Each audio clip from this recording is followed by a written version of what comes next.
Jadi intinya kita nggak perlu panik, tetapi terus negara kita percayakan penuh kepada negara, karena negara yang nantinya dan memang sebagai panglima perang melawan COVID-19 ini, saya kira negara akan terus menyesuaikan ya, penyesuaian terhadap situasi kondisi secara global terhadap adanya varian yang terbaru.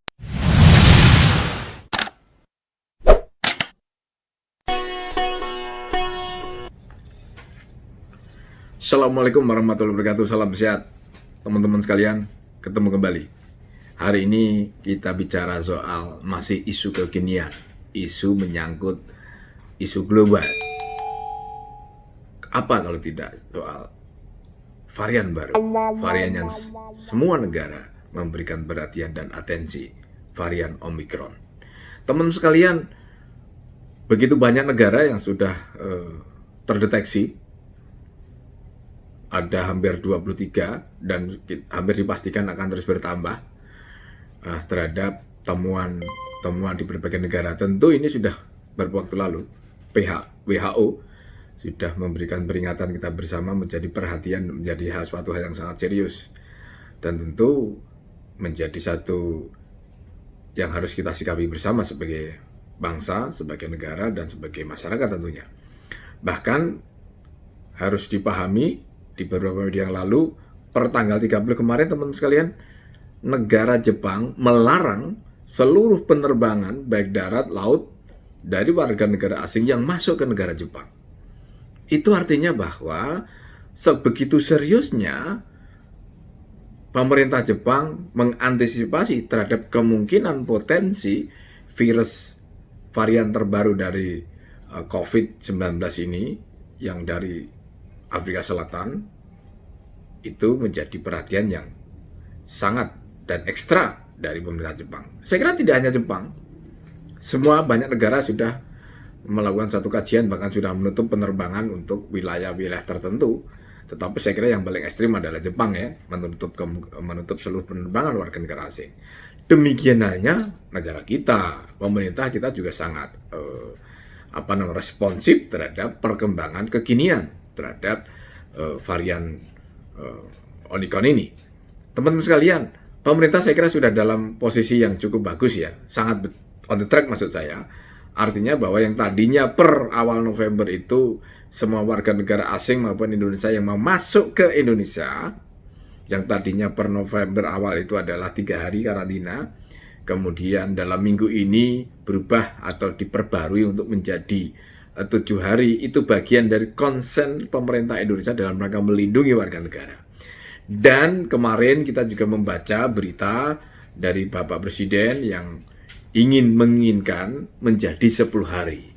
Itu semata-mata bukan dalam rangka untuk memperlambat atau menyusahkan warga negara Indonesia maupun warga negara asing yang mau masuk Indonesia, sebagai bagian bentuk rasa perlindungan negara terhadap rakyatnya. Nah, saya kira negara sudah dalam on the track. Karena apa? Perubahan-perubahan itu sebagai bentuk penyesuaian terhadap situasi dan kondisi kekinian yang ada di dunia, di komunitas global.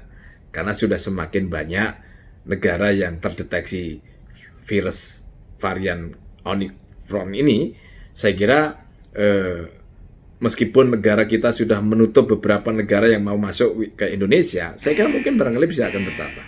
Nah, sekarang bagaimana situasi yang ada di luar, kemudian pemerintah menyikapinya dengan kebijakan. Sekarang kita sebagai warga negara, apa yang harus kita lakukan? Yang pertama, saya nggak perlu panik.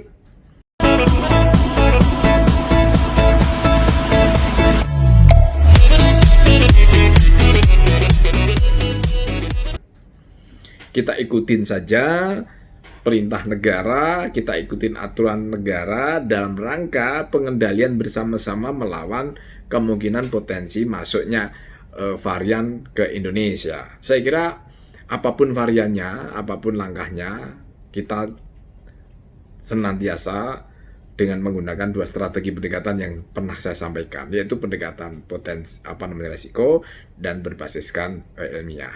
2 hal itu saya kira yang berbasiskan risiko, ya kemungkinan kita terhindar dari kemungkinan masuknya COVID ke tubuh kita, ke masyarakat, ya harus kita hindari. kerumunan hindari, mobilitas tinggi kita hindari, protokol kesehatan mah udah wajib hukumnya. Nah kemudian dari sisi ilmiah tetap kita gelorakan, gencarkan vaksinasi, karena secara ilmiah sudah menunjukkan bukti bahwa vaksinasi cukup bisa menghambat laju dari proses penularan COVID-19.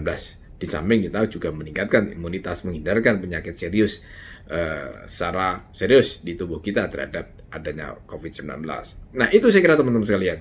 Jadi intinya kita nggak perlu panik, tetapi terus negara kita percayakan penuh kepada negara, karena negara yang nantinya dan memang sebagai panglima perang melawan COVID-19 ini, saya kira negara akan terus menyesuaikan ya, menyesuaikan penyesuaian terhadap situasi kondisi secara global terhadap adanya varian yang terbaru. Nah, kaitannya dengan Nataru sekarang, saya kira kita mendukung apa yang dilakukan oleh pemerintah dengan menutup atau menghentikan atau meniadakan mudik bersama sudah tidak ada, kemudian cuti bersama juga tidak ada, baik itu PNS, swasta maupun TNI Polri. Saya hanya berharap ya kita kendorkan, kita terus bersabar, kita hilangkan niat untuk berkeinginan untuk pulang mudik duluan ya, atau mencuri, bahasa lebih kerennya mencuri start. Ya jangan deh. Itu demi kebersamaan kita, demi lindungan kita, keluarga kita, dan masyarakat ya jangan sampai kita mencuri start. Kenapa? Proses masa lalu atau data statistik menunjukkan bahwa setiap liburan panjang selalu di masa pandemi ini kenaikan yang sangat signifikan terhadap penyebaran COVID-19. Untuk itu kita berharap agar kita bisa lebih mengendalikan diri untuk tidak mudik, apalagi mencuri start untuk mudik terhadap liburan Nataru ini. Percayalah, kalau kita lolos dari liburan Nataru ini, gelombang 3 kita bisa hindarkan. Yang tadinya sudah berulang kali disampaikan oleh WHO, pengamat, epidemiolog bahwa gelombang 3 itu bisa mengancam Indonesia. Karena data statistik menunjukkan demikian.